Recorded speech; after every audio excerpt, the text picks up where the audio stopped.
Hello everybody, my name is Auntie Kim and today I will share with you how I got out of debt.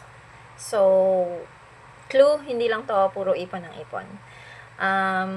Okay, so just a bit of context. Right now, wala na akong utang and I don't ever plan to go do take loans again. Ayoko na ng mortgage really. That's why I am open with the idea of renting for as long as I can. And, meron pala akong insurance. Pero, yun, I have saved up for it. Pero, okay, so right now, wala na akong utang at all. But, years ago, when I graduated Polytechnic, I have a whopping loan, loan, utang of $22,000 in Singapore dollars. And with 5% interest per month. PA. Sorry na. Kaya na bahalang mintindi, okay? And in today's conversion rate, that is equivalent to 990,000 Philippines. But, I managed to clear it off within one and a half years. So to God be the glory. So just an overview of how I managed to accomplish that. Half of my salary goes there, and then if I'm able to accumulate more income like night shift and OT if possible, then I will do that. So sa Singapore, bawal kaming mag-work part-time, so I couldn't do any side hustles. Siguro freelancing maybe, but I'm already working like full 40 or almost 50 hours a week. So, if meron man akong ding bonus, direkta na doon sa pagpipay ng loan. So, that's mostly what I did. And of course, yun nga, so with that half of my salary, hindi siya madali, pero I had to choose it because that 5% of interest on almost 1,000,000 pesos, hindi yan hindi yan madali mataas na yan super taas na nun. So anyway, yun, may kodigo ako kasi pag wala akong kodigo, hanggang bukas tayo dito, B. So, eto na nga. This is before I start sharing like the main tips, and I have 4 main tips on how we can get out of debt. I just want to share like the main principle or main theme to financial freedom. So it's really and this is based on the financial goals that I've learned from Rich Dad and Poor Dad by Robert Kiyosaki, and other things as well. And investing tips as well. So yung main principle that is going to be like the main ano ba tawag dun? Like anchor or like main theme of all the future financial tips that I'm about to share. Kasi this time round, I really just want to start and also want to share with you like the overview. But in the future days, I want to give out specific topics or specific actions on how we can combat this problem of debt or like the financial literacy all in all. So ito na nga, oh my gosh. Ang main principle is to earn and save more or spend less. So the main thing is to learn is the ability to keep earning and keep your money and ultimately be able to multiply your money. So lahat ng tips na to will fall into that principle. So first and foremost, tip number 1. Etong tip number 1 na to is very important kasi kapag hindi mo to isinapuso, baliwala ang mga susunod na tips. Kasi uulit at uulit ka lang magkakaroon ng utang. So, tip number 1 is to never resort to borrowing. Use it only as a last resort and only if you're confident that you're able to pay it back. So, which means to say, na kapag hindi mo naman feel talaga, kaya ka nga nangungutang di ba? Like right now, dahil super yipit ka na at hindi mo na parang kaya sa sarili mo. And then lagi mo then yun. Pero that's kapag ang mentality mo is, sino kaya mahihingan ko? You're never getting out of this death cycle, you know? So, instead of having that mentality na, ala, sino kaya mahihingan ko? Sino kaya nakakaangat muna ngayon? Change it to, how can I make money? Or what can I give in exchange for that?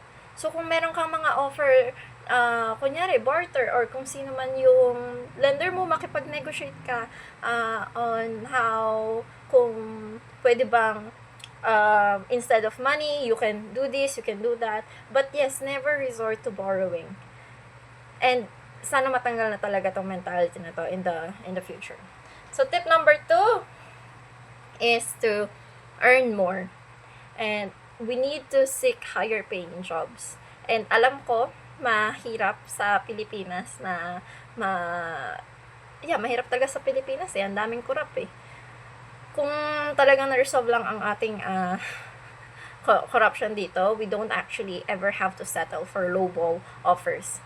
So, but still, going back to my main point, we need to be able to find ways to earn more. And sana wag tayong magsettle for lowball offers. If ikaw, sa tingin mo, merong company na magbibigay ng doble or like even like 75% higher than what you're getting, then you have to try to get into that company who pays more. We have to think on long-term situation here. And alam mo yun, I understand na desperate times calls for desperate measures, but still, we need to think long term. Imagine mo kapag kunyari in VA, nag-settle ka sa $2 per hour. Pero alam mo ba na super lowball offer yon, and then like merong mga iba na lowball pa rin is $4, and it's very common na. So yun, that's one thing. And one tip as well, you don't ever say or you don't ever consider yourself having no experience. Kasi kahit fresh graduate ka, you have experience in other things. And truth be told, if you're for example, if you're active sa school, you've handled leadership positions, or you have organized a project, or sa thesis mo, you bring it up. You have relevant experience. You don't consider yourself having no experience at all, because you do. Okay, your 18 years of life or 19 years of life, it's already it has created impact already. You just need to find ways to showcase yourself, something like that. So yeah, that's my main point. So tip number 3, and one of the important things as well, let's say na step number 2 is hindi ka na nakapag, okay, like talagang super nahihirapan ka, even if you manage to find a higher salary, pero hirap na hirap ka pa rin at super bigat pa rin ng utang mo because I don't know what, siguro talagang you made some mistakes in the past, and yeah, your debt is like so high and hindi mo na kayang mabayaran. Please, tip number 3 is to seek help. And I don't mean seeking help para uutang ka na naman. No, I'm referring to establishments, like professional establishments who actually give financial assistance schemes. Alright? Ewan ko kung sa barangay man yan, or sa yung tulong talaga na give. You're not required to give it back. Okay. So just a little something about me. Nung 2016 kasi, I'm still in Singapore, and I'm still a student, and my father got retrenched. And nagamit niya lahat ng savings ko na hindi ko alam. So, anyway, alright. So, moving past that, I decided that, okay, I have no choice but to find part-time work. But still, even, kahit na kumayod ako ng 24 hours, hindi ko kayang sagutin ang tuition fee ng Singapore. Kasi kahit subsidized na siya, ang mahal-mahal pa rin. At hindi ko talaga kaya, and I don't know how to deal with it. Alright? And of course, I'm still studying pa noon, and studies are priorities, right? So yun, so I've decided to seek help. And as a foreigner in Singapore, there are very limited ways to reach out for help kasi majority of bursaries, no, actually all of bursaries are only directed to Singaporeans and permanent residents. So super bihira talaga. But no, I didn't give up. To I refuse to give up kasi walang-wala na ako eh. Parang pigang-piga na ako. So, thankfully, merong financial assistance scheme ang Singapore Poly back then. And of course, I just had to go through for and also open for foreigners. Basta Singapore Poly ka. Pero hindi siya madali. Kasi like I have to go through documentations. I have to gather all the documents that I need. I need to contact a lot of people and of course do interviews as well of why I'm needed. So anyway, fast forward again. And yeah, there are some exceptions made for me as well kasi dapat one semester lang yon, but I negotiate my way out again, and I got like three semesters paid for the tuition fee. Okay? Hindi nila sagot lahat ng kailangan ko. Syempre, nagwo-work pa rin ako noon. So, yeah, just for the tuition fee. And yeah, and shout out pala, I don't think she's watching this, pero shout out to Miss Penghan and Mr. Penghan and Miss Vanessa. So they are the couple who actually helped me out. So they're part of this SPGG who gives out bursaries to the students who need financial assistance. And I'm still friends with them. So they are my donors, and I'm just really happy that God led me to them and God, touched their hearts to donate. So yeah, and because of them, I also truly want to pay things forward, pay their kindness forward in any way I can. So anyway, yun nga, just reach out to people. So meron at meron yan eh. Just don't give up in finding. Tell the people that you need help, and yun, I believe that with God's help talaga and with your strategy and diskarte, merong tutulong sa'yo. They might not be able to clear all of your debt, pero they might be able to clear out something, a percentage. And okay, eto na. Grabe, ang dami ko talagang sinasabi. 12 minutes na. Pero sana may mga natututunan kayo, no? Last tip is be smart in saving. So, yeah, you got to invest in high interest savings banks like GoTime, C-Banks, and even time deposits. And I hear you, Kim, paano makakapag-ipon kung sabi mo nga lahat like parang half of my salary na nga ipupunta ko dun sa sa pagbabayad ng utang. Well, kaya nga that's yun na yung part na papasok talaga yung discipline nyo. Because, yun nga, half of the salary is really not easy to maintain. So, yung mga 50% is, di ba, expenses na. So, dun ka kukuha ng savings mo sa 50%. So, technically, parang dapat 40% lang ng salary mo ang nalalaan sa expenses. Yes, so, di ba, mahirap. Kaya kailangan mo talaga yung step number 2 na you need to find a job that pays more, that allows you to give 50% of your salary that is ultimately making a change in your utang. So, kunyari, 100,000 yung utang mo, pero yung salary mo, 10,000 lang a month, then 5,000 lang yung inaano mo. No, not good talaga. So, anyway, yun nga. So, let's be smart in saving, okay?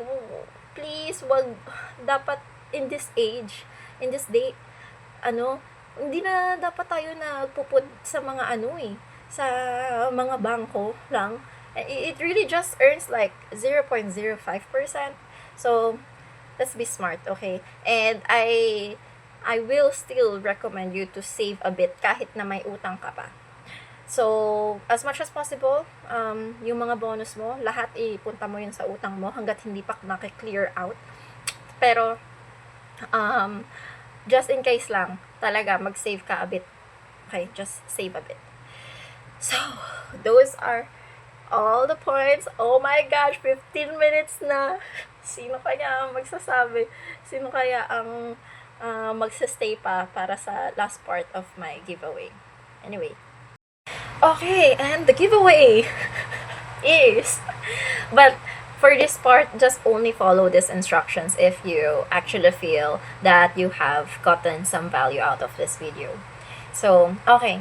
So, ang main instruction lang for all the upcoming winners is to like, subscribe, comment what you like the most, or kung may suggestions ka pa, okay, you can just please, it's all welcome. Or kung may di ka nagdi-disagree, or basta kung may points ka, comment some sensible comment.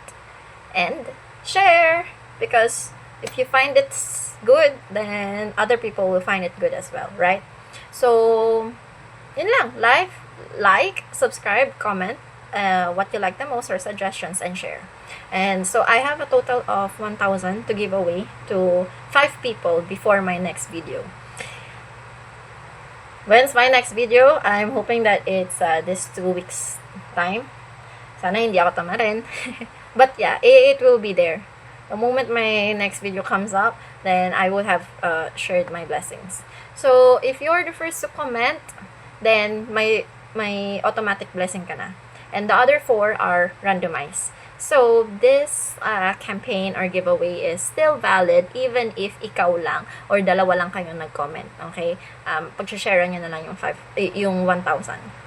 So, yeah, I plan to do this on every video, and the winner can participate again and also win. So, the more you stay tuned, then the more blessings to come. So, yun lang, everybody.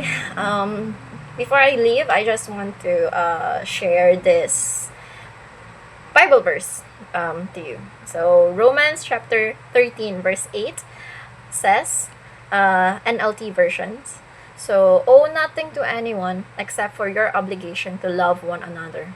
If you love your neighbor, you will fulfill the requirements of God's law. So, God bless everybody, and see you next video. Mwah!